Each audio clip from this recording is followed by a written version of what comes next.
The recommended method of constructing a custom model in PyTorch is to define your own subclass of the PyTorch Module class.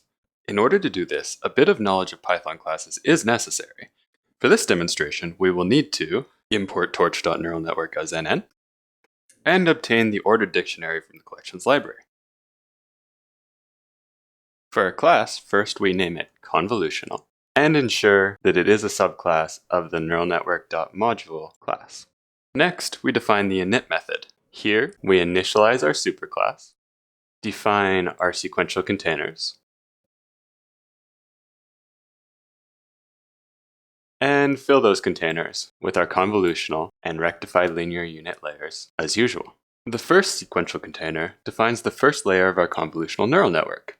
In this case, a 2D convolutional layer and a ReLU layer are being considered as one layer.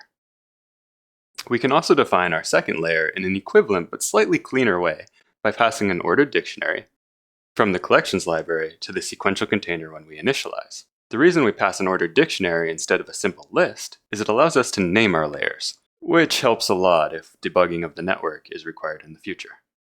As a reminder, the input channels argument of the second layer needs to match the output channels of the first layer, or an error will be raised.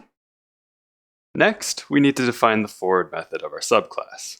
The forward method takes a single argument x, which starts as simply the input data. We then define what happens to x as it passes through our network. In our case, we simply apply layer 1 and layer 2 to x. This network is still not fully functional as it requires a reshaping step, an output layer, and could do with some max pooling in the convolutional layers. However, defining our network in this way makes these steps much easier to add.